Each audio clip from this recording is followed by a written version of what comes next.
ಅದ್ಭುತ ನಟ, ಆದರೆ ದುರಹಂಕಾರದ ಮೂಟೆ. ಕಮಲ್ ಹಾಸನ್ಗೆ ಇವತ್ತು ಹೈಕೋರ್ಟ್ನಲ್ಲೂ ತಪರಾಕಿ ಆಯಿತು. ಅವರ ಥಗ್ ಲೈಫ್ ಸಿನಿಮಾ ರಿಲೀಸ್ ಆಗ್ತಾ ಇದೆ 6ನೇ ತಾರೀಕು. ಯಾವ ಕಾರಣಕ್ಕೂ ಸಿನಿಮಾ ರಿಲೀಸ್ ಮಾಡೋದಕ್ಕೆ ಬಿಡೋದಿಲ್ಲ ಅಂತ ಕನ್ನಡ ಪರ ಸಂಘಟನೆಗಳು ಎಚ್ಚರಿಕೆ ಕೊಟ್ಟಿದ್ದಾರೆ. ಥಿಯೇಟ್ರಿಗೆ ಬೆಂಕಿ ಹಾಕಬೇಕಾಗತ್ತೆ ಸಿನಿಮಾ ರಿಲೀಸ್ ಆದರೆ, ಹುಷಾರು ಅಂತ. ಕ್ಷಮೆ ಕೇಳಬೇಕಾಗಿದ್ದ ಕಮಲ್ ಹಾಸನ್, ಕ್ಷಮೆ ಕೇಳಿ ಇದನ್ನು ಇಲ್ಲಿಗೆ ಮುಗಿಸಿಕೊಳ್ಳಬೇಕಾಗಿದ್ದ ಕಮಲ್ ಹಾಸನ್ ಆರಿಸಿಕೊಂಡದ್ದು ಕೋರ್ಟಿನ ದಾರಿ.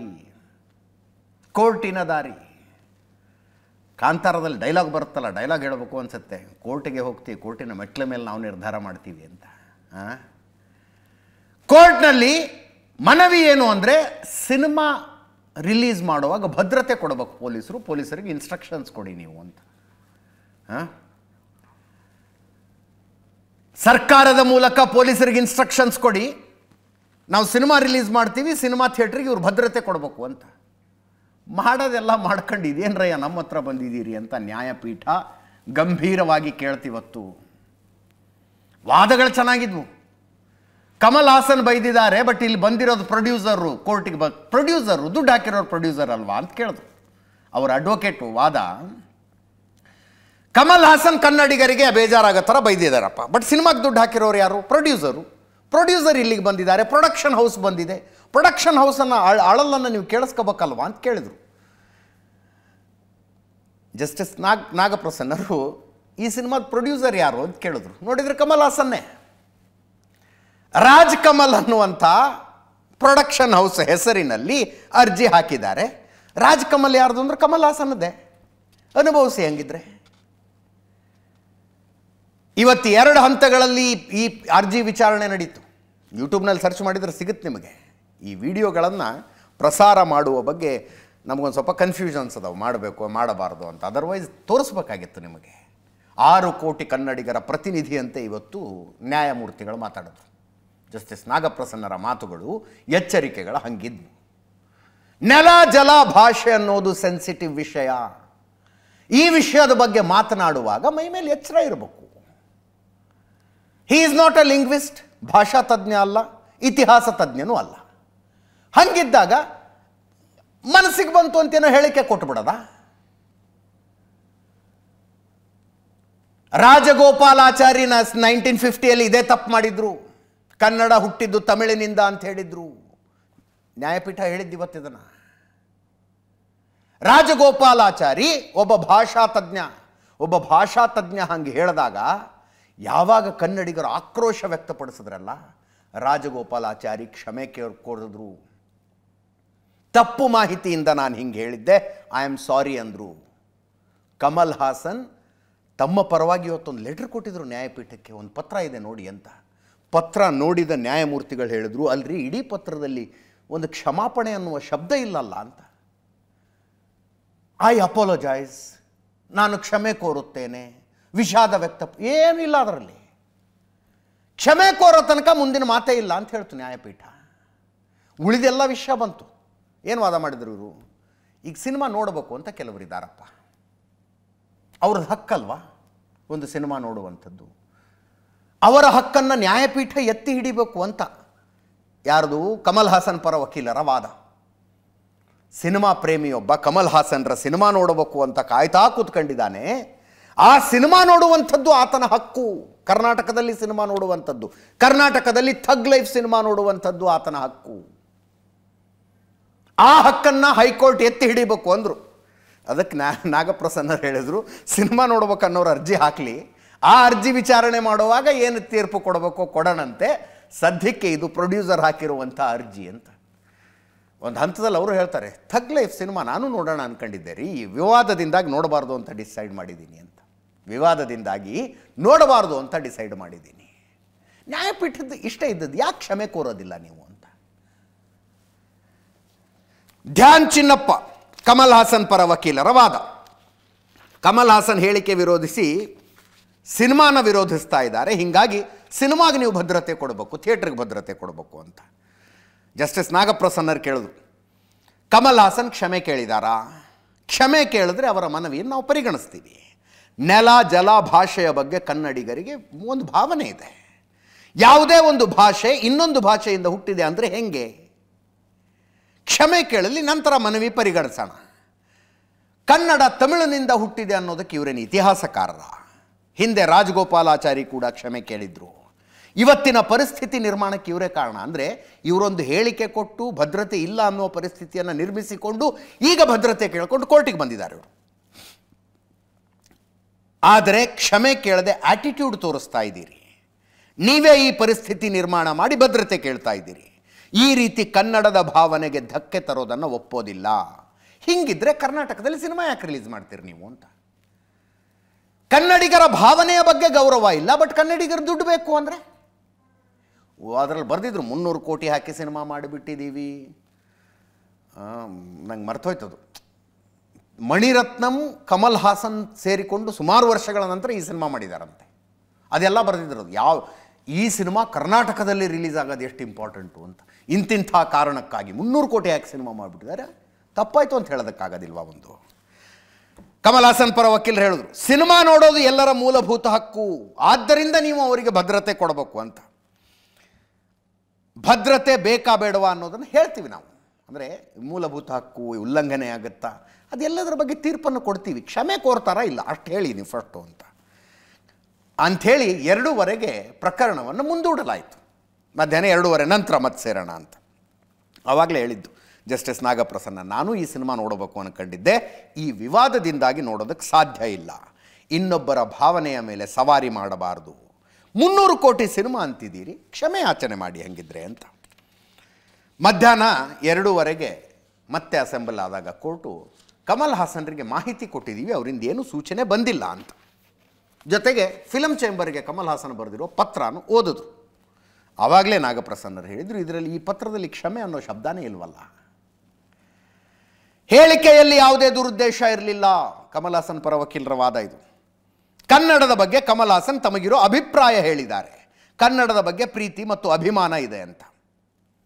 ಅದಕ್ಕೆ ಜಸ್ಟಿಸ್ ನಾಗಪ್ರಸನ್ನರು ಹೇಳಿದ್ರು, ಕ್ಷಮೆನೇ ಕೋರದೆ ಉಳಿದಿದ್ದೆಲ್ಲ ಹೇಳ್ತಿದ್ದೀರಲ್ಲ ನೀವು. ಕ್ಷಮೆ ಕೋರಿದರೆ ನಿಮ್ಮ ಮನವಿಯನ್ನು ಪುರಸ್ಕರಿಸಲಾಗುವುದು. ಈ ಪತ್ರದಲ್ಲಿ ಕ್ಷಮೆ ಕೋರ್ತೀನಿ ಅನ್ನೋ ಒಂದು ವಾಕ್ಯ ಸೇರಿಸ್ಕೊಂಡು ಬನ್ನಿ. ಕಮಲ್ ಹಾಸನ್ಗೆ ಈಗೋ ಇರೋದು ಕಾಣಿಸ್ತಾ ಇದೆ. ತಮ್ಮ ಹೇಳಿಕೆಯ ಪರಿಣಾಮವನ್ನು ಅವರು ಅರ್ಥ ಮಾಡಿಕೊಳ್ಳುತ್ತಾ ಇಲ್ಲ ಅಂತ. ಹೆಂಗಾಯಿತು ಅಂದರೆ ಸ್ಪೆಷಲ್ ಪಬ್ಲಿಕ್ ಪ್ರಾಸಿಕ್ಯೂಟರ್ ವಾದ ಮಾಡೋದಕ್ಕೆ ಬಂದಿದ್ರು. ರಾಜ್ಯ ಸರ್ಕಾರದ ಅಭಿಪ್ರಾಯವನ್ನು ಹೇಳಬೇಕು ಅವರು. ರಾಜ್ಯ ಸರ್ಕಾರದ ನಿಲುವು ಸ್ಪಷ್ಟ ಇದೆ ಇದರಲ್ಲಿ. ಕಮಲ್ ಹಾಸನ್ ಮಾತಾಡಿರೋದು ತಪ್ಪು, ಅವ್ರು ಕ್ಷಮೆ ಕೋರಬೇಕು ಅಂತ ಸರ್ಕಾರದ ನಿಲುವಿದೆ. ಶಿವರಾಜ್ ತಂಗಡಗಿ ಸೇರಿದಂತೆ ಅನೇಕರು ಈ ಮಾತುಗಳನ್ನು ಹೇಳಿದ್ದಾರೆ. SPP ಅವರ ವಾದದ ಅವಶ್ಯಕತೆನೇ ಬರಲಿಲ್ಲ ಇವತ್ತು. ಕಮಲ್ ಹಾಸನ್ ಈ ಪತ್ರದಲ್ಲಿ ಕ್ಷಮೆ ಅನ್ನೋ ಶಬ್ದ ಉಲ್ಲೇಖಿಸಿಲ್ಲ, ಆದರೂ ಪೊಲೀಸ್ ಭದ್ರತೆ ಕೇಳ್ತಾ ಇದ್ದಾರೆ, ಇದು ಸರಿಯಲ್ಲ ಅಂತ ಭಾನುಪ್ರಕಾಶ್ ಸ್ಪೆಷಲ್ ಪಬ್ಲಿಕ್ ಪ್ರಾಸಿಕ್ಯೂಟರ್ ಒಂದು ವಾದ ಮಂಡನೆಯನ್ನು ಮಾಡಿದ್ರು. ಅಂತಿಮವಾಗಿ ಹೈಕೋರ್ಟ್ ಹೇಳ್ತು, ಮುಂದಿನ ವಿಚಾರಣೆ ಜೂನ್ 10ನೇ ತಾರೀಕು. ಫಿಲಂ ಚೇಂಬರ್ಗೆ ಬರೆದ ಪತ್ರದಲ್ಲಿಯೂ ಸಹ ಕಮಲ್ ಹಾಸನ್ ಕ್ಷಮೆಯನ್ನು ಕೋರಿಲ್ಲ. ಚೇಂಬರ್ ಜೊತೆ ಚರ್ಚೆಗೆ ಅರ್ಜಿದಾರರ ಪರ ವಕೀಲರು 1 ವಾರದ ಕಾಲಾವಕಾಶ ಕೇಳಿದ್ದಾರೆ. ಸಮಸ್ಯೆ ಇತ್ಯರ್ಥ ಆಗೋ ತನಕ ರಾಜ್ಯದಲ್ಲಿ ಕರ್ನಾಟಕದಲ್ಲಿ ಥಗ್ ಲೈಫ್ ಸಿನಿಮಾನ ರಿಲೀಸ್ ಮಾಡಬಾರ್ದು ಅಂತ ಹೈಕೋರ್ಟ್ ಹೇಳ್ತು. ಅಲ್ಲಿಗೆ ಉಳಿದೆಲ್ಲ ಕಡೆ ರಿಲೀಸ್ ಆಗಿ 1 ವಾರದ ನಂತರ ಎಲ್ಲ ಬಗೆಹರಿದರೆ 1 ವಾರದ ನಂತರ ಥಗ್ ಲೈಫ್ ಸಿನಿಮಾ ಕರ್ನಾಟಕದಲ್ಲಿ ರಿಲೀಸ್ ಆಗುತ್ತೆ. ಫಿಲಂ ಚೇಂಬರಿಗೆ ಪತ್ರ ಬರೆದಿದ್ದಾರೆ ಕಮಲ್ ಹಾಸನ್, ಅದರಲ್ಲೂ ಕೂಡ ಕ್ಷಮೆಯ ಉಲ್ಲೇಖ ಇಲ್ಲ. ನಾನು ಮಾತನಾಡಿದ ಮಾತನ್ನು ತಪ್ಪಾಗಿ ಅರ್ಥೈಸಿಕೊಳ್ಳಲಾಗಿದೆ. ಕನ್ನಡ ನಾಡು ನುಡಿಯ ಬಗ್ಗೆ ನನಗೆ ಅಪಾರ ಗೌರವ ಇದೆ. ರಾಜ್ಕುಮಾರ್ ಫ್ಯಾಮಿಲಿ ಬಗ್ಗೆನೂ ನಾನು ಮಾತಾಡಿದ್ದೆ. ಡಾಕ್ಟರ್ ರಾಜ್ಕುಮಾರ್ ಅವರ ಬಗ್ಗೆ ಗೌರವದಿಂದ ಮಾತಾಡಿದ್ದೆ. ನನ್ನ ಉದ್ದೇಶ ಡಾಕ್ಟರ್ ರಾಜ್ ಕುಟುಂಬ, ಕನ್ನಡದ ಬಗ್ಗೆ ಪ್ರೀತಿ. ತಮಿಳಿನಂತೆ ಕನ್ನಡ ಭಾಷೆಗೂ ಸಾಂಸ್ಕೃತಿಕ ಹಿನ್ನೆಲೆ ಇದೆ. ಕನ್ನಡ ಭಾಷಿಕರ ಬಗ್ಗೆ ನನಗೆ ಮೊದಲಿನಿಂದಲೂ ಗೌರವ ಇದೆ. ಎಲ್ಲ ಭಾಷೆಗೂ ಸಮಾನ ಗೌರವವನ್ನು ಪ್ರತಿಪಾದಿಸುವವನು ನಾನು. ನನ್ನ ಹೇಳಿಕೆಯ ಉದ್ದೇಶ ಬಾಂಧವ್ಯ ಬೆಸೆಯುವುದಾಗಿತ್ತು. ಈ ಘಟನೆಯಿಂದ ಶಿವಣ್ಣ ಅವರಿಗೂ ಮುಜುಗರವಾಗಿದೆ. ಸಿನಿಮಾ ಯಾವಾಗಲೂ ಇಬ್ಬರ ನಡುವಿನ ಸೇತುವೆಯಾಗಬೇಕು, ಅದರ ಬದಲು ಇಬ್ಬರ ನಡುವಿನ ಗೋಡೆಯಾಗಬಾರದು. ತಪ್ಪು ತಿಳುವಳಿಕೆಯು ತಾತ್ಕಾಲಿಕ, ಪ್ರೀತಿ ವಿಶ್ವಾಸ ಶಾಶ್ವತ. ಇಂಥ ಫಿಲಾಸಫಿ ಎಷ್ಟು ನೋಡಿಲ್ಲ ಸ್ವಾಮಿ ನಾವು. ಇಂಥ ಫಿಲಾಸಫಿ ಎಷ್ಟು ನೋಡಿಲ್ಲ. ಪ್ರೀತಿ ಇರುವಲ್ಲಿ ಕ್ಷಮೆ ಇಲ್ಲ, ತಪ್ಪು ತಿಳುವಳಿಕೆ ತಾತ್ಕಾಲಿಕ, ಪ್ರೀತಿ ವಿಶ್ವಾಸ ಶಾಶ್ವತ. ನನ್ನ ಹೇಳಿಕೆಯ ಉದ್ದೇಶ ಬಾಂಧವ್ಯ ಬೆಸೆಯುವುದಾಗಿತ್ತು ಅಂತ. ಈ ಕಮಲ್ ಹಾಸನ್ ತಂದೆ, ಅವ್ರ ಹೆಸರು ಎಂಥದ್ದು ಇದೆ, ಅವರು ಸಿನಿಮಾ ಇಂಡಸ್ಟ್ರಿಯಲ್ಲಿ ಇದ್ದವ್ರೆ. ಕಮಲ್ ಹಾಸನ್ ತಂದೆ. ಇನ್ಯಾರೋ ಬಂದು ಕಮಲ್ ಹಾಸನ್ರ ತಂದೆ ಅಂತ ಇನ್ನೊಬ್ಬರ ಹೆಸರು ಹೇಳ್ಬಿಟ್ರೆ ಕಮಲ್ ಹಾಸನ್ಗೆ ಹೆಂಗೆ ಅನಿಸುತ್ತೆ? ಅವ್ರ ತಂದೆ ಇದ್ದಾರಲ್ಲ, ಅವ್ರ ಹೆಸರನ್ನು ಬಿಟ್ಟು ಇನ್ನೊಬ್ಬರ ಹೆಸರು ಹೇಳಿ ಇವರು ಕಮಲ್ ಹಾಸನ್ ತಂದೆ ಅಂತಂದುಬಿಟ್ರೆ ಕಮಲ್ ಹಾಸನ್ನು ಬಾಂಧವ್ಯ ಬೆಸೆಯುವ ಉದ್ದೇಶದಿಂದ ಹೇಳಿದ್ದಾರೆ ಅಂತ ಕೇಳಿಸ್ಕೊಂಡು ಚಪ್ಪಾಳೆ ತಡೋಗ ಎದ್ದು ನಿಂತು ಹೇಳ್ತಾರೆ ತಾನೆ, ತಪ್ಪಾಗಿ ಹೇಳ್ತಿದ್ದೀರಿ, ನಮ್ಮ ತಂದೆ ಅವರಲ್ಲ, ಇಂಥವ್ರು ಅಂತ ಹೇಳಲ್ವ ನೀವು? ಹಾಗೆ ಕನ್ನಡ ಹುಟ್ಟಿದ್ದು ತಮಿಳಿನಿಂದ ಅಂತಂದರೆ ಕೇಳಿಸ್ಕೊಂಡು ಕನ್ನಡಿಗರು ಸುಮ್ಮನೆ ಇರ್ಬೇಕಾ? ಒಂದು ಭಾಷೆಯ ಬಗ್ಗೆ ಅಭಿಮಾನ ಇರಬೇಕು. ನಿಮ್ಮ ಭಾಷೆಯ ಬಗ್ಗೆ ನಿಮಗೆ ಅಭಿಮಾನ ಇರಲಿ. ನಿರಭಿಮಾನಿಗಳಾದರೂ ಕೂಡ ಆ ಭಾಷೆ ಕೊಡುತ್ತಾ, ದುರಭಿಮಾನಿಗಳಾದರೂ ಕೂಡ ಆ ಭಾಷೆ ಕೊಡುತ್ತಾ? ಇದು ದುರಭಿಮಾನದ ಮಾತದು. ತಮಿಳಿಗೆ ಲಿಂಗ್ವಿಸ್ಟಿಕ್ ಪ್ರೈಡ್ ಇದೆಯಪ್ಪ, ಸ್ವಲ್ಪ ಜಾಸ್ತಿನೇ ಇದೆ. ಅಭಿಮಾನಕ್ಕೂ ದುರಭಿಮಾನಕ್ಕೂ ಮಧ್ಯದಲ್ಲೊಂದು ಗೆರೆ ಇದೆಯಲ್ಲ, ಆ ಗೆರೆ ಯಾವತ್ತೂ ದಾಟಬಾರ್ದು. ತಮಿಳ್ನಾಡಿನಲ್ಲಿ ಕೆಲವರು ಆವಾಗ ದಾಟ್ತಿರ್ತಾರೆ ಅದನ್ನು. ಕಮಲ್ ಹಾಸನ್ ಇದನ್ನು ದಾಟೋದಲ್ಲ, ಲಾಂಗ್ ಜಂಪ್ ಮಾಡಿಬಿಟ್ರು. ಲಾಂಗ್ ಜಂಪ್ ಇದು.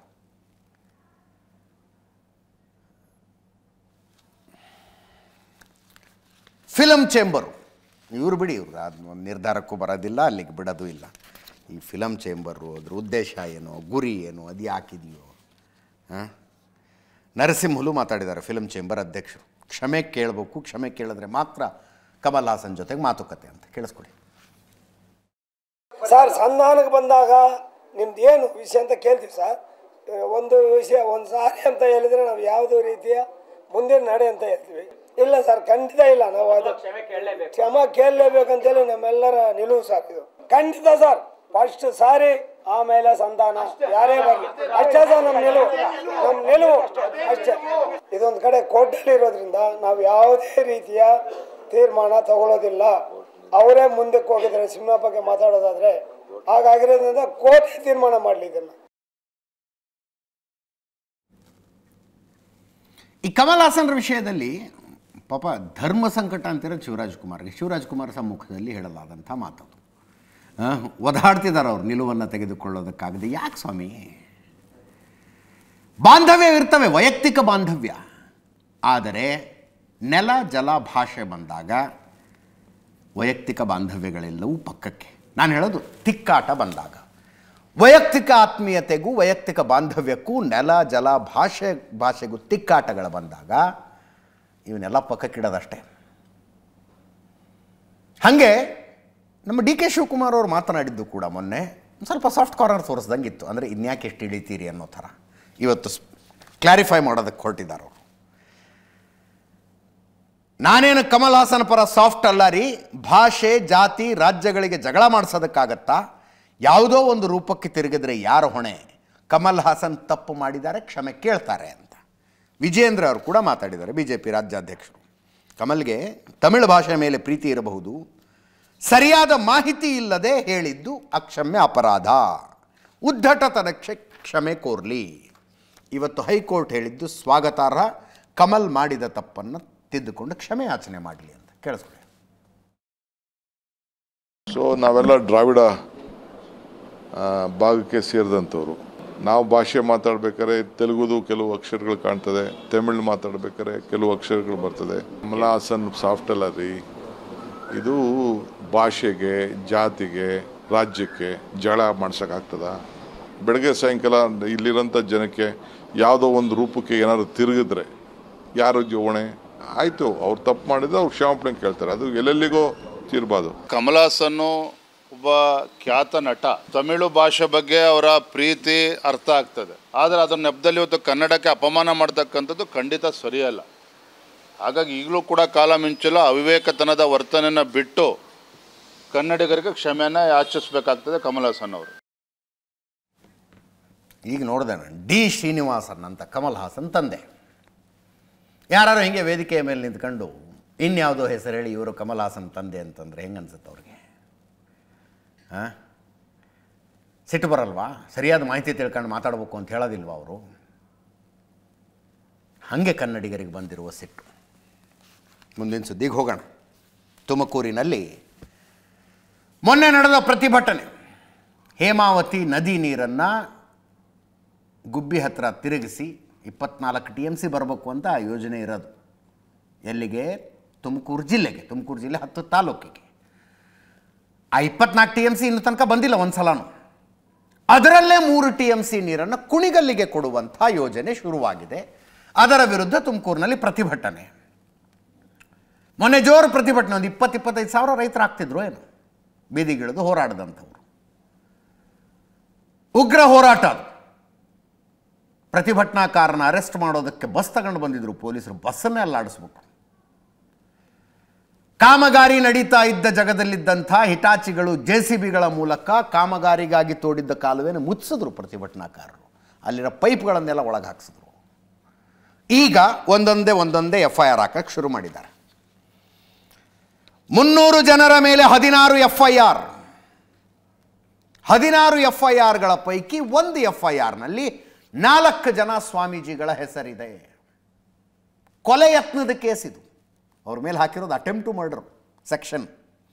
ದೊಡ್ಡಗುಣಿ ಮಠದ ರೇವಣಸಿದ್ದೇಶ್ವರ ಸ್ವಾಮೀಜಿ, ಬೆಳ್ಳಾವಿ ಕಾರದ ಮಠದ ವೀರಬಸವ ಸ್ವಾಮೀಜಿ, ಗೊಲ್ಲಹಳ್ಳಿ ಮಠದ ವಿಭವ ವಿದ್ಯಾಶಂಕರ ಸ್ವಾಮೀಜಿ, ತೇವಡಹಳ್ಳಿ ಚನ್ನಬಸವೇಶ್ವರ ಸ್ವಾಮೀಜಿ. 4 ಜನರ ವಿರುದ್ಧ FIRನಲ್ಲಿ FIR BNS 109 ಕೊಲೆ ಯತ್ನ, BNS 132 ಸರ್ಕಾರಿ ಕೆಲಸಕ್ಕೆ ಅಡ್ಡಿ, BNS 189 ಕಾನೂನು ಬಾಹಿರ ಸಭೆ, ಗುಂಪು ಗಲಭೆ, ಮಾರಕಾಸ್ತ್ರಗಳಿಂದ ಕೊಲೆಗೆ ಯತ್ನ ಸ್ವಾಮೀಜಿಗಳ ಮೇಲೆ ಹಾಕಿರುವಂಥ ಕೇಸು. ವೆಂಕಟೇಶ್ ಅಂತ ತಿಪಟೂರಿನ CPI ಕಂಪ್ಲೇನೆಂಟ್. ಯಂತ್ರೋಪಕರಣಗಳಿಗೆ ಬೆಂಕಿ ಹಚ್ಚೋದಕ್ಕೆ ಇವರು ಪ್ರಚೋದನೆ ಕೊಟ್ಟರು. ಕಾಮಗಾರಿ ಸ್ಥಳ ಸುಂಕಾಪುರದಲ್ಲಿ ಜನರಿಗೆ ಪ್ರಚೋದನೆ ಮಾಡಿದ್ರು. ನಮ್ಮ ನೀರು ನಮ್ಮ ಹಕ್ಕು ಅಂತ ಜೋರಾಗಿ ಘೋಷಣೆ ಕೂಗಿದ್ರು. ಘೋಷಣೆ ಕೂಗ್ತಾ ಪೊಲೀಸರ ಮೇಲೆ ಕಲ್ಲು ಎಸೆದ್ರು. ಯಂತ್ರೋಪಕರಣ ಡ್ಯಾಮೇಜ್ ಮಾಡುವ ಉದ್ದೇಶದಿಂದ ಕಲ್ಲು. ಈ ವೇಳೆ ನನಗೆ ಕಲ್ಲು ತಗಲಿ ಸ್ಥಳದಲ್ಲೇ ಕುಸಿದು ಬಿದ್ದೆ, ನನ್ನ ಮರ್ಮಾಂಗಕ್ಕೆ ಕಲ್ಲು ಬಿತ್ತು ಅಂತ ವೆಂಕಟೇಶ್ ತಿಪಟೂರಿನ CPI ಕಂಪ್ಲೇನೆಂಟ್ ಈ ಪ್ರಕರಣದಲ್ಲಿ. ಇವರು ಕೊಟ್ಟ ದೂರಿನ ಆಧಾರದ ಮೇಲೆ 4 ಜನ ಸ್ವಾಮೀಜಿಗಳು ಸೇರಿದಂತೆ ಒಟ್ಟು 8 ಜನರ ವಿರುದ್ಧ FIR ಆಗಿದೆ. ಮುಂದೇನು ಮಾಡ್ತಾರೆ ನೋಡೋಣ. ಅದರಲ್ಲಿ ಇದೆ ಹೇಮಾವತಿ ನದಿ ನೀರನ್ನು ತುಮಕೂರು ಜಿಲ್ಲೆಗೆ ಬಂದಂಥ ನೀರಿನ ಪೈಕಿ ಒಂದು ಭಾಗವನ್ನು ರಾಮನಗರ ಜಿಲ್ಲೆಗೆ, ಈಗ ಅದು ಬೆಂಗಳೂರು ದಕ್ಷಿಣ ಜಿಲ್ಲೆ, ತೆಗೆದುಕೊಂಡು ಹೋಗ್ತಾ ಇರುವಂಥ ಸುದ್ದಿ. ಇದೊಂಥರ BJP ವರ್ಸಸ್ ಕಾಂಗ್ರೆಸ್ ಆಗಿದೆ. ತುಮಕೂರು ಜಿಲ್ಲೆಯ ಕಾಂಗ್ರೆಸ್ ರಾಜಕಾರಣಿಗಳಿಗೆ ಧರ್ಮ ಸಂಕಟ. ಡಾಕ್ಟರ್ ಪರಮೇಶ್ವರ್ ಸರ್ದವ್ರು ಏನು ಹೇಳ್ಬೇಕೀಗ? DK ಶಿವಕುಮಾರ್ಗೆ ಪ್ರತಿಷ್ಠೆ ಅದು. ರಾಮನಗರ ಜಿಲ್ಲೆಗೆ ನೀರು ತಗೊಂಡು ಹೋಗೋ, ತಮ್ಮ ಜಿಲ್ಲೆಗೆ ನೀರು ತಗೊಂಡು ಹೋಗಬೇಕು ಅಂತ 24 TMC ಗೊರೂರು ಡ್ಯಾಮ್ನಿಂದ, ಹಾಸನದ ಗೊರೂರು ಡ್ಯಾಮ್ನಿಂದ ಕಾಲುವೆ ಮೂಲಕ ತುಮಕೂರಿನ 10 ತಾಲೂಕುಗಳಿಗೆ, ಪಾವಗಡ ಬಿಟ್ಟು ಉಳಿದೆಲ್ಲ ತಾಲೂಕುಗಳಿಗೆ ತರುವಂಥ ಯೋಜನೆ. ನೀರು ಬರ್ತಾ ಇದೆ, ಬಟ್ 24 TMC ಯಾವತ್ತೂ ಬಂದಿಲ್ಲ. ಅಲ್ಲಿ ನಮಗೆ ಬರಬೇಕಾದ ನೀರೇ ಪೂರ್ತಿಯಾಗಿ ಬರ್ತಾ ಇಲ್ಲ. ಇನ್ನು ಇದೇ ನೀರಿನಲ್ಲಿ 3 TMC ನೀವು ಮತ್ತೆ ರಾಮನಗರ ಜಿಲ್ಲೆಗೆ ತಗೊಂಡು ಹೋಗ್ತೀರಾ ಅಂತ ತುಮಕೂರಿನ ಈ ಹೋರಾಟಗಾರರ ಪ್ರಶ್ನೆ. 400 ಕೋಟಿ ಖರ್ಚಾಗಿದೆ. ವಿರೋಧ ಪಕ್ಷದವರು ರಾಜಕೀಯ ಮಾಡ್ತಾ ಇದ್ದಾರೆ. ಇದರಲ್ಲಿ 10 ವರ್ಷದಲ್ಲಿ ಕುಣಿಗಲ್ ಭಾಗಕ್ಕೆ ತುಂಬ ನಷ್ಟ ಆಗಿದೆ. ಈ ಯೋಜನೆಯಿಂದ ಯಾರಿಗೂ ತೊಂದರೆ ಇಲ್ಲ. ತಾಂತ್ರಿಕ ಸಭೆಯಾಗಿತ್ತು, ತಾಂತ್ರಿಕ ವರದಿ ಬಂದಿದೆ. ಸರ್ಕಾರನ ಬ್ಲ್ಯಾಕ್ ಮೇಲ್ ಮಾಡಬೇಡಿ. 400 ಕೋಟಿ ಖರ್ಚಾಗಿದೆ ಈಗಾಗಲೇ. ರಾಮನಗರಕ್ಕೆ ನೀರು ತಗೊಂಡು ಹೋಗೋದಿಲ್ಲ, ಬರೀ ಕುಣಿಗಲ್ಗಷ್ಟೇ ತಗೊಂಡು ಹೋಗೋದು. BJPಯವರು ರಾಜಕೀಯ ಮಾಡ್ತಿದ್ದಾರೆ ಅಂತ DK ಶಿವಕುಮಾರ್ ಅವರು ಹೇಳಿದ್ರು. ಡಾಕ್ಟರ್ ಪರಮೇಶ್ವರ್ ಮೊನ್ನೆ ಹೇಳಿದ್ದಿದ್ರು. ಈವರೆಗೂ ಯಾರನ್ನೂ ಅರೆಸ್ಟ್ ಮಾಡಿಲ್ಲ, ಯಾವ ಸ್ವಾಮೀಜಿಗಳ ಹೆಸರನ್ನು FIRನಲ್ಲಿ ಉಲ್ಲೇಖ ಮಾಡಿಲ್ಲ. ಸ್ವಾಮೀಜಿಗಳಂತಿತ್ತು FIRನಲ್ಲಿ, ಉಲ್ಲೇಖ ಮಾಡಿಲ್ಲ ಅಂದರು. 4 ಜನ ಸ್ವಾಮೀಜಿಗಳ ಹೆಸರು ಈಗ ಹಾಕಿದ್ದಾರೆ. ಅದನ್ನಾಗಲೇ ಹೇಳಿದ್ದೀನಿ ನಾನು ನಿಮಗೆ. 2007ರಲ್ಲಿ ಹೇಮಾವತಿ ಅಲೋಕೇಶನ್ ಆಗಿತ್ತು. ನನ್ನ ಮನವಿ ಶಾಸಕರು ಮತ್ತು ರೈತ ಸಮುದಾಯಕ್ಕೆ ಇದೇನು ಹೊಸದಾಗಿ ಆರಂಭವಾಗಿರುವ ಯೋಜನೆ ಅಲ್ಲ ಅಂದರು. ಕೇಳಿಸ್ಕೊಳ್ಳಿ. ಪಕ್ಷಾತೀತ ಅಲ್ಲ, ದಿಸ್ ಈಸ್ ಪಾಲಿಟಿಕ್ಸ್. ಅವ್ರು ಮಾಡ್ತಾ ಇರೋದು ರಾಜಕಾರಣ. ಅವ್ರಿಗೆ 10 ವರ್ಷದಿಂದ 12 ವರ್ಷದಿಂದ ಏನ್ ನೀರು ಕುಣಿಗಲ್ಗೆ ಹೋಗ್ಬೇಕಾಗಿತ್ತು ಆ ನೀರು ಹೋಗಿಲ್ಲ.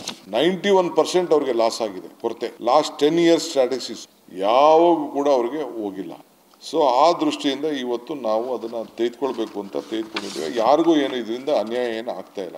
ರೈತರನ್ನ ಕರ್ಕೊಂಡೋಗಿ ಅಡ್ಡ ಹಾಕಿ ಹೋಗಿ ಕಾನೂನನ್ನ ಕೈಗೆ ತೆಗೆದುಕೊಂಡ್ರೆ ಪೊಲೀಸವರು ಕಾನೂನನ್ನ ಪೊಲೀಸ್ ಕೈಗೆ ತೆಗೆದುಕೊಳ್ಳೋದು ಬೇಡ ಅಂತೇಳಿ ಅವರು ಹೇಳ್ತಾ ಇದ್ದಾರೆ. 400 ಕೋಟಿ ರೂಪಾಯಿ ಈಗಾಗಲೇ ರಿಲೀಸ್ ಆಗಿದೆ. ಪೈಪ್ ಕೆಲಸ ಆಗಿದೆ, ಕೆಲಸ ಶುರು ಆಗಿದೆ, ಎಲ್ಲ ಆಗಿದೆ. 400 crores we have already released. Those who take the law into their hands, for everyone, the law remains same. You can't take law into your control. You can't blackmail a government. I don't want to disclose their demand. They will claim interest has to be given, work will be stopped.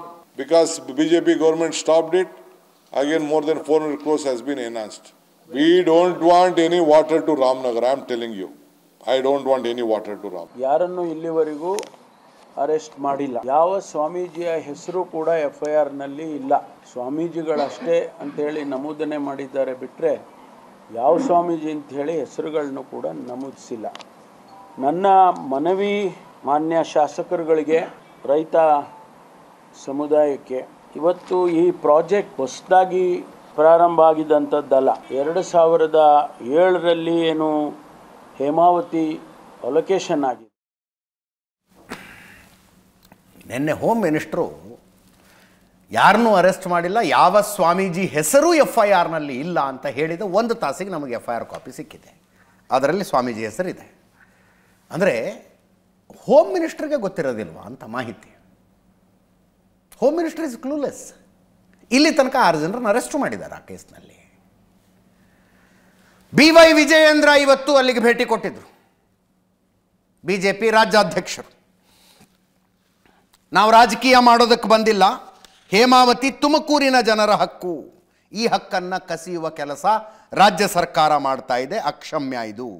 ರೈತರನ್ನು ಬೆದರಿಸಿ FIR ಹಾಕ್ತಾ ಇದ್ದಾರೆ, ಕಾಮಗಾರಿ ನಿಲ್ಲಿಸೋದಿಲ್ಲ ಅಂತ DK Shivakumar ಹೇಳ್ತಾರೆ. ಪ್ರತಿಷ್ಠೆಯಾಗಿ ತಗೋಬೇಡಿ ಈ ಯೋಜನೆಯನ್ನು, ರೈತರ ಬೀದಿಗಿಳಿದ್ರೆ ಸರ್ಕಾರ ಅಲ್ಲಾಡುತ್ತೆ ಅಂದರು. ಕೇಳಿಸ್ಕೊಳ್ಳಿ. 20-25 ಸಾವಿರ ಸಂಖ್ಯೆಯಲ್ಲಿ ರೈತರು ಮುತ್ತಿಗೆ ಹಾಕಿ ಶಾಸಕ ಮಿತ್ರರು ಎಲ್ಲರೂ ಕೂಡ ಬಂದಿರತಕ್ಕಂಥದ್ದು. ಇದಕ್ಕೆ ಯಾವುದೋ ಒಂದು ರಾಜಕೀಯ ಬಣ್ಣ ಕೊಡಬೇಕು ಅಂತಲ್ಲ. ಇವತ್ತು ಹೇಮಾವತಿ ನೀರು ಈ ಭಾಗದ ರೈತರ ಹಕ್ಕಿದೆ. ರೈತರ ಹೋರಾಟವನ್ನ ಹತ್ತಿಕ್ಕತಕ್ಕಂಥ ಕೆಲಸ ಏನು ರಾಜ್ಯ ಸರ್ಕಾರ ಮಾಡ್ತಾ ಇದೆ, ಇದು ಅಕ್ಷಮ್ಯ ಅಪರಾಧ. ಇವತ್ತು ರೈತರನ್ನ ಬೆದರಿಸ್ತಕ್ಕಂಥ ಕೆಲಸ ರಾಜ್ಯ ಸರ್ಕಾರ ಮಾಡ್ತಾ ಇದೆ. ರೈತರ ಮೇಲೆ FIR ರಿಜಿಸ್ಟರ್ ಮಾಡಿ ಅವ್ರನ್ನ ಬಂಧನ ಮಾಡ್ತಾ ಇದ್ದಾರೆ. DK ಶಿವಕುಮಾರ್ ಅವರು ಹೇಳಿಕೆ ನೀಡ್ತಾರೆ, ಯಾವುದೇ ಕಾರಣಕ್ಕೂ ಈ ಎಕ್ಸ್ಪ್ರೆಸ್ ಲಿಂಕ್ ಕೆನಾಲ್ ಇವತ್ತು ಕಾಮಗಾರಿ ನಡೀತಾ ಇದೆ, ಇದು ಯಾವುದೇ ಕಾರಣಕ್ಕೂ ನಿಲ್ಲಿಸೋದಿಲ್ಲ. ದಯವಿಟ್ಟು ಯೋಜನೆಯನ್ನ ಪ್ರತಿಷ್ಠೆಯಾಗಿ ನೀವು ತೆಗೆದುಕೊಳ್ಬೇಡಿ. ಮತ್ತೊಮ್ಮೆ ಬೀದಿಗಿಳಿದಿದ್ದೆ ಆದರೆ ಯಾವುದೇ ಕಾರಣಕ್ಕೂ ನಿಮ್ಮ ಸರ್ಕಾರದ ಬುಡವು ಕೂಡ ಅಳ್ಳಾಡ್ತದೆ. ಸುಮಾರು ಒಂದು 25,000 ರೈತರು ಅವತ್ತು ಪಕ್ಷಾತೀತವಾಗಿ ರೈತರು ಕೂಡ ಆ ಒಂದು ಹೋರಾಟಕ್ಕೆ ಕೈ ಜೋಡಿಸಿದ್ರು. ಇಡೀ ನಮ್ಮ ಜಿಲ್ಲೆಯ ಜನ ಅವತ್ತು ಸಂಘಟನಾತ್ಮಕವಾಗಿ ಹೋರಾಟವನ್ನ ಮಾಡಿದ್ರು. ಆದರೂ ಶಾಂತ ರೀತಿಯಲ್ಲಿ ಹೋರಾಟ ಮಾಡ್ತಿದ್ದಂಥ ಸಂದರ್ಭದಲ್ಲಿ ಪೊಲೀಸರು ನಮ್ಮ ಮೇಲೆ FIRಗಳನ್ನು ದಾಖಲೆ ಮಾಡಿದ್ದಾರೆ. ಸುಮಾರು ಒಂದು 150 ರೈತರ ಮೇಲೆ ಮತ್ತೆ ಮಠಾಧಿಪತಿಗಳ ಮೇಲೆ ದೇಶದ ಇತಿಹಾಸದಲ್ಲಿ ಶಾಂತವಾಗಿರುವಂತಹ ಮಠಾಧೀಶ್ವರರು ಕೂಡ ನಮಗೆ ಈ ಕಾರ್ಯಕ್ರಮದಲ್ಲಿ ಹೋರಾಟದಲ್ಲಿ ಭಾಗವಹಿಸಿ ನಮಗೆ ಒಂದು ಆತ್ಮಸ್ಥೈರ್ಯವನ್ನು ತುಂಬಿದಂತ ಅವ್ರ ಮೇಲೂ ಕೂಡ FIR ಅನ್ನು ದಾಖಲೆ ಮಾಡಿರುವಂತದ್ದು ನಾವು ತೀವ್ರವಾಗಿ ಖಂಡಿಸ್ತೇವೆ. ರಾಜಕಾರಣಿ, BJP ನಾಯಕ, ಮಾಜಿ ಸಚಿವ ಸೊಗಡು ಶಿವಣ್ಣ ಅವರು ಇವತ್ತು DC ಆಫೀಸ್ ಮುಂದೆ ಪ್ರತಿಭಟನೆ ಕೂತ್ಕೊಂಡ್ರು. ಅವತ್ತು ರೈತ ಪ್ರತಿಭಟನೆ ಆದ ದಿವಸ ದಿಲ್ಲಿಲಿದ್ದರು. ಅವರು ಕಾವೇರಿ ಪ್ರಾಧಿಕಾರಕ್ಕೆಲ್ಲ ಮನವಿ ಕೊಟ್ಟು ಈ ಕಾಮಗಾರಿ ನಿಲ್ಲಿಸಿ ಅಂತ ಹೇಳೋದಕ್ಕೆ ಹೋಗಿದ್ರು. ಆಮರಣ ಅಂತ ಉಪವಾಸ ಮಾಡ್ತೀನಿ ಅಂತ ಕೂತ್ಕೊಂಡಿದ್ರು. 1 ತಾಸಿದ್ರು, ಪೊಲೀಸರು ಬಂದು ಅರೆಸ್ಟ್ ಮಾಡಿ ಕರ್ಕೊಂಡೋದ್ರು. ಸ್ವಾಮೀಜಿಗಳ ಮೇಲಿನ FIRನ ವಾಪಸ್ ತಗೊಳ್ಳಿ ಅಂತ. ಸೀದಾ DC ಆಫೀಸ್ಗೆ ಒಂದು ಚಾಪೆ ತಂದಿದ್ದೀನಿ, ಒಂದು ದಿಂಬು ತಂದಿದ್ದೀನಿ, ಒದಕೆ ತಂದಿದ್ದೀನಿ.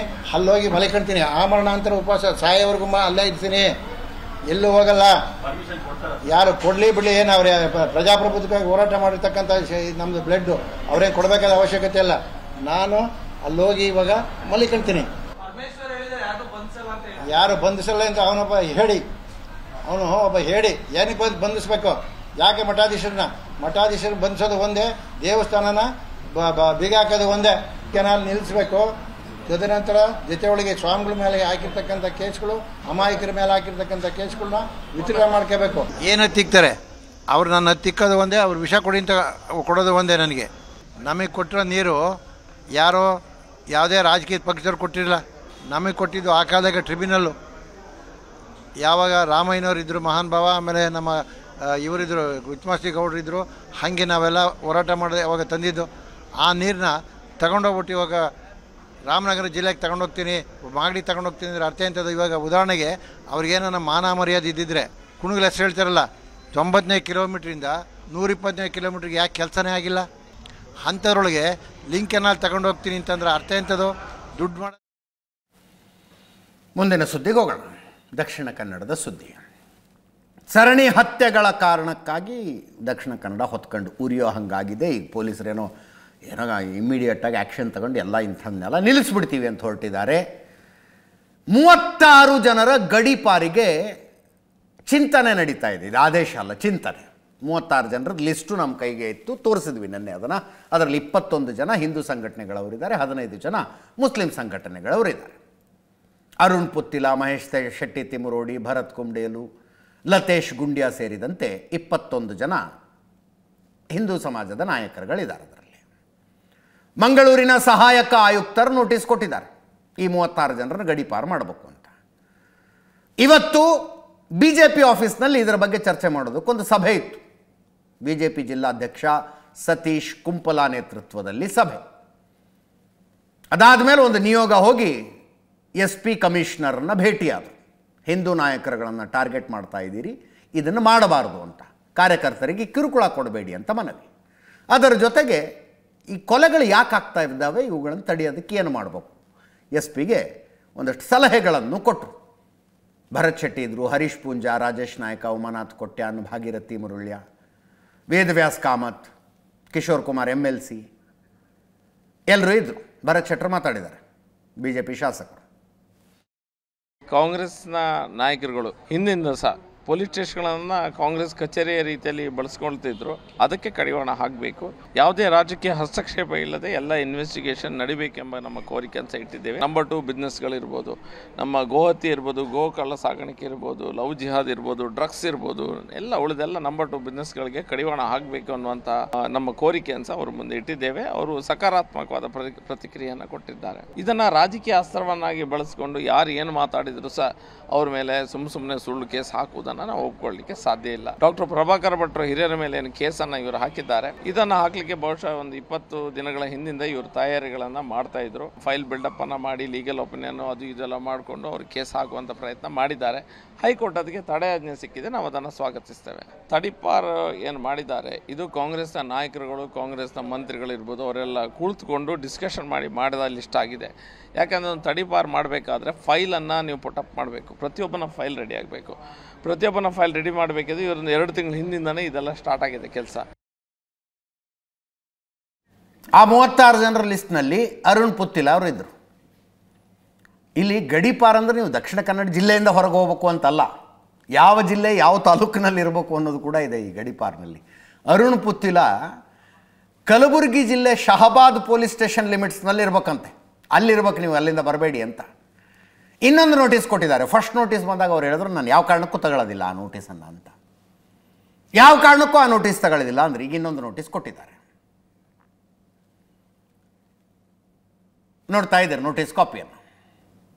ಇನ್ನು ಈ ಮಿಡ್ ನೈಟ್ ಆಪರೇಷನ್ಗಳೇನು ನಡೀತಾ ಇದ್ದಾವಲ್ಲ, ರಾತ್ರೋರಾತ್ರಿ ಕಾರ್ಯಕರ್ತರುಗಳ ಮನೆಗೆ ಹೋಗೋದು, ಅವ್ರನ್ನ ಎಬ್ಸೋದು, ಫೋಟೋ ತೆಗಿಯೋದು, GPS ಲೊಕೇಶನ್ ತಗೊಳ್ಳೋದು, ನಿಮ್ಮ ಯಾವ್ಯಾವ ಗಾಡಿ ಅಂತ ಕೇಳೋದು, ಗಾಡಿ ಪಕ್ಕದಲ್ಲಿ ನಿಲ್ಲಿಸಿ ಫೋಟೋ ತೆಗಿಯೋದು, ಅದು ವಿಶ್ವ ಹಿಂದೂ ಪರಿಷತ್ ಕಾರ್ಯಕರ್ತರು ಮುಖಂಡರುಗಳ ಮನೆಗೆ ಹೋಗಿದ್ರಲ್ಲ, ಈಗ RSSನ ಕಾರ್ಯಕರ್ತರು ಮತ್ತು ಮುಖಂಡರ ಮನೆಗೆ ಹೋಗೋದಕ್ಕೆ ಶುರು ಮಾಡಿದ್ದಾರೆ ಪೊಲೀಸರು. ಉಪ್ಪಿನಂಗಡಿಯ UG ರಾಧಾ ಅಂತ ಕರೀತಾರೆ ಅವ್ರಿಗೆ. ರಾಧಣ್ಣ RSSನ ಹಿರಿಯ ಕಾರ್ಯಕರ್ತ, ಅವರ ಮನೆಗೆ ಹೋಗಿ ರಾತ್ರಿ ವಿಚಾರಣೆ ನಡೆಸಿದ್ದಾರೆ. ಸುಳ್ಯದಲ್ಲಿ ಸೀತಾರಾಮ್ ಅವರ ಮನೆಗೆ.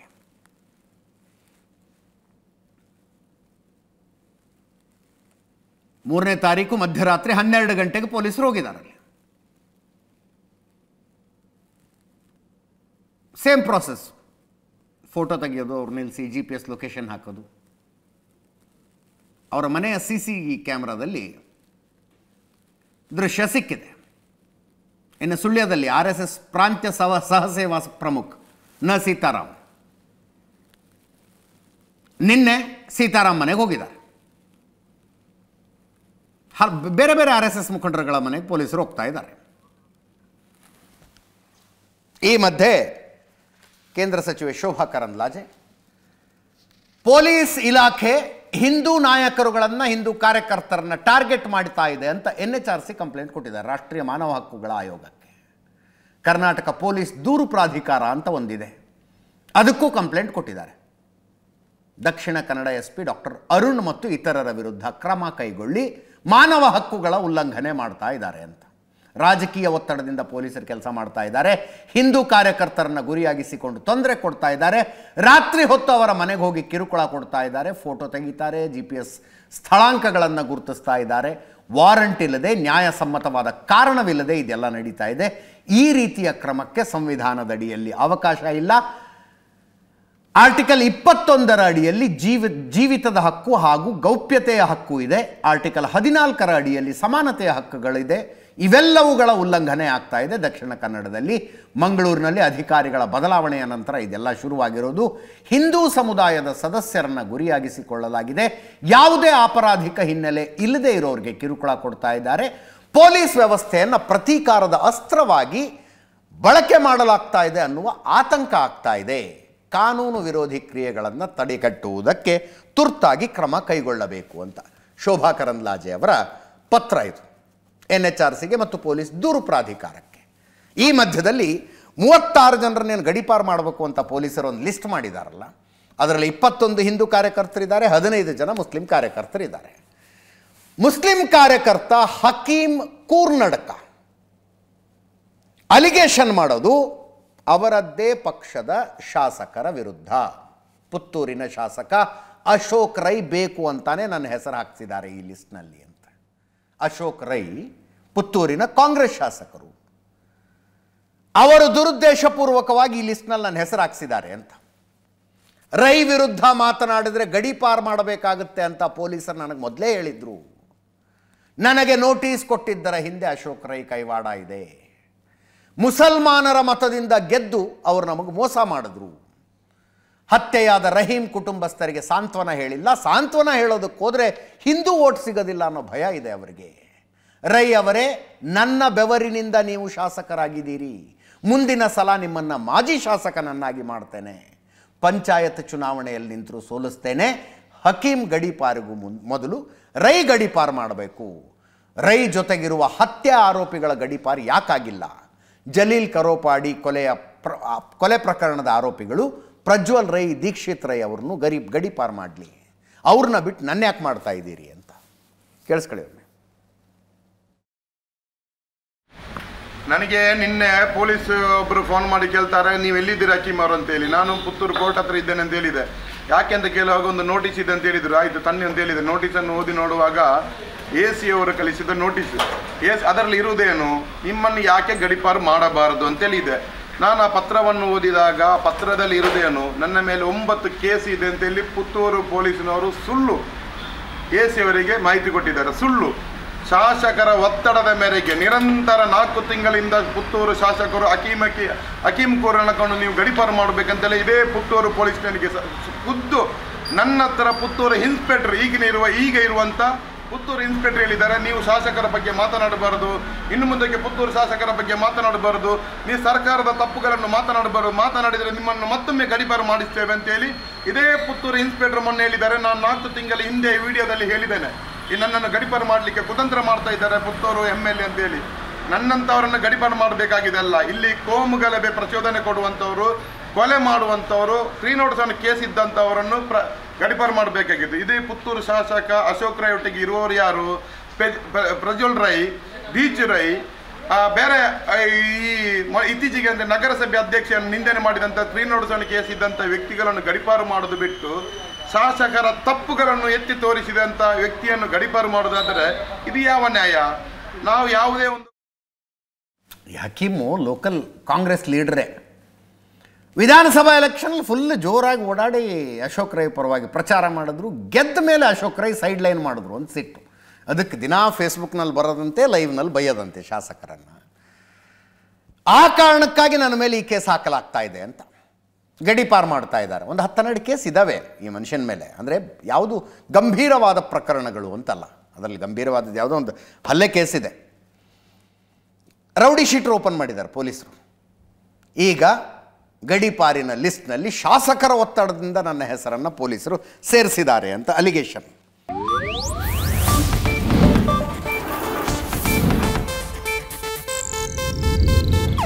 ಇದು ಏಷ್ಯಾನೆಟ್ ನ್ಯೂಸ್ ನೆಟ್ವರ್ಕ್ ಪ್ರಸ್ತುತಿ.